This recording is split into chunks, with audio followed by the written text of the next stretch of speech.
Merci mingi ba combattant banamboka. Merci pour na musala kitoko bozo sala pour na libération ya mboka na biso.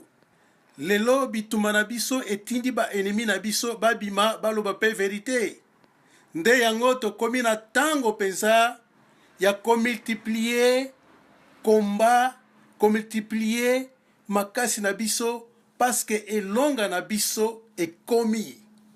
Soki omoni munguna na yo oyo azalaki kobundisa yo kobuma bana na yo lelo abimi pe akomi koyebisa yo complot ndenge esalamaki yeba ke azangi deja stratégie ya kokontinue na bitumba na ye azalaki kosala yo na banzi ke ebele na biso balandi video moko oyo ebimi na parlement ya Union Européenne vérité ya complot oyo basalelaki mboka na biso ebimi kuna batangi pe ndenge complot yango ezalaki balakisi pe ke il faut tosala tout pote makambo wana esila lelo na bando oyo na kotiela bino parti wana po boyoka ndenge décision wana ebimi. La difficulté du Congo RDC, c'est sa richesse. Puis-je rappeler que Laurent Désiré Kabila était allé chercher, on est allé le chercher parce que l'Ouganda et le Rwanda avaient décidé, sur ordre d'une puissance extérieure, je peux donner des précisions, d'envahir le pays. Puis-je rappeler que pendant que Laurent Désiré Kabila envahissait le pays, un certain nombre de sociétés signaient des contrats, c'était des sociétés américaines. Puis-je aussi rappeler que lorsque Laurent Désiré Kabila se retourna en étant patriote pour son pays, on décida, ici à Bruxelles, j'ai eu l'information, je peux dire de qui il est décédé depuis, son élimination, et qu'on est allé à Washington chercher également l'ordre, et il fut éliminé 15 jours après. Et puis-je rappeler qu'on est allé chercher alors Joseph Kabila en se disant, ce jeune, on le manipulerait parce qu'il n'était pas il était de nationalité rwandaise et qu'on allait en faire un président.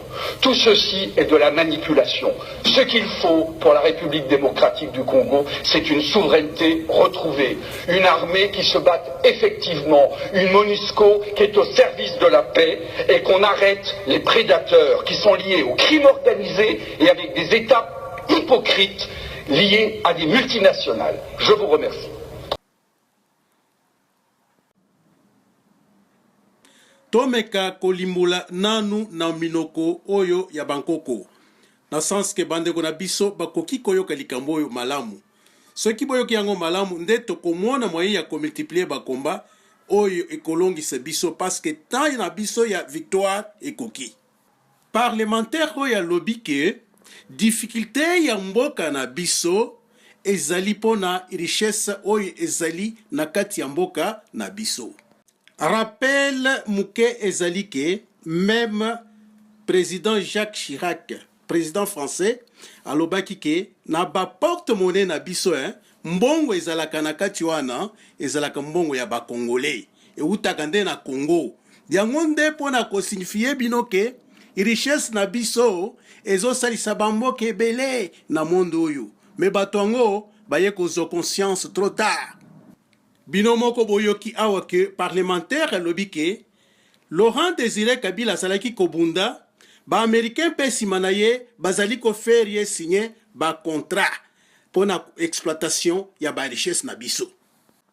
Parlementaire ya Union Européenne alobi lisusu ke tango Kabila Laurent Désiré Kabila a komi na Kisasa azui pouvoir aye ko baluka parce que conscience patriotique en tant qu'un enfant congolais et kangaki ye amonaki ke atekaki mboka na ye nde aye ko changer mais ko changer na ye nde yango elukaki liwa na ye c'est-à-dire batu oyo ba américain oyo azalaki ko signer na bango contrat et bayoka ke Kabila abalukeli bango baluki liwa na ye asali ata 15 jours te 15 jours après ko baluka na ye bayaki nde koboma ye ya koboma. Sima ya koboma ye bakei kolokota nde ya kolokota wana nde oyo azali na kati ya mboka lelo azoboma atalaka sima te akoboma akotala sima te asangisi ba monstre ya mboka ya Congo nyonso bazali kopapa nde koboma batalaka nsima te. Mais chance na biso bakei kokutana na makila oyo esukisaka bato. Nde yango boyoki parlementaire alobi oke il faut kolandela bato wana nyonso bazali na pouvoir na Congo pona ko mettre fin na désordre oyo nyonso. Congo c'est un état souverain, il faut que ONU asala musala na ye a rétablir armée ya Congo, comme ça Congo ekozala sauver. Makila ya bakasayen ezosenga justice, makila ya bakivusien ezosenga justice, makila ya bana Kisangani ezosenga justice, makina ya balushwa kobanda kalemi timo bakuna boyebike babomaki sérieusement batukuna ezosenga justice. Nde yango oni alobi bakrimi nyonso oyo ekotikala impunité. Bokolanda o video ya juge moko ya CPI ndenge apesi programme avant que décision ya enquête internationale ebimakuna na Genève. Rendre des comptes non seulement pour les actes qu'il commet sur les personnes, mais sur les biens de l'État qu'il pille. Et alors, quelqu'un comme le président Kabila, par exemple, il pourrait aussi être poursuivi par certaines actions? Je ne mettrai plus cette phrase au conditionnel pendant longtemps. Il est clair que ce qui se passe au Congo est grave. Il est clair que des millions de Congolais sont en train littéralement de crever de faim, alors que d'autres s'assoient sur leurs milliards d'euros. Et je crois vraiment que pendant les mois qui viennent, on va assister à, heureusement, le glas. Donc Kabila, on en parle peu, mais il est dans votre viseur. Évidemment. Certains diront que le pillage des richesses de l'Afrique, il a commencé il y a bien longtemps, oui, sous la colonisation. Oui. Il se poursuit légalement, oui, avec des multinationales qui ne sont pas toujours scrupuleuses. Évidemment.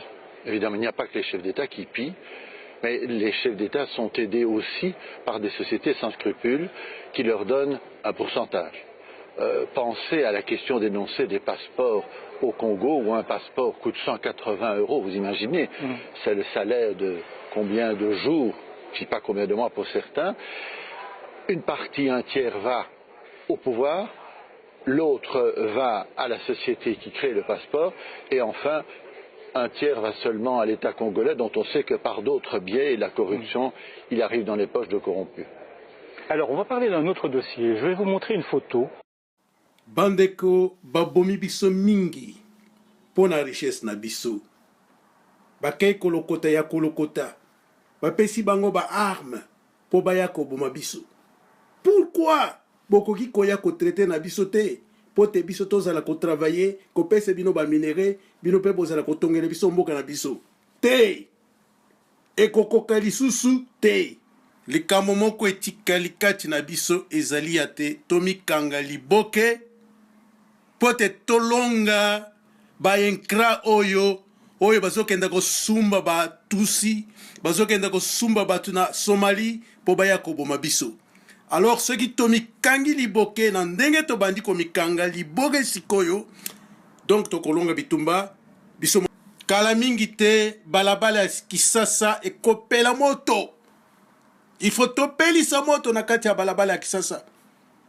Na bansi ke oni pe azana vitesse na ye, akende kosala nano bankete na ye wana, kasi kote na biso tokozela lisusu te.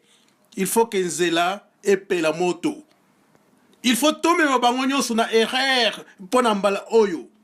Alors tokondima tokotikalaka kondima lisusu likambo ya boyete na mboka ya Congo. Tolakisi patriotisme na biso mokili mobimba. Congo mboka ya hospitalité. Congo mboka ya peuple ya kitoko ya bwanya. Congo mboka ya nzambe. Ba combattant à Paris na pesi bino longonya mingi.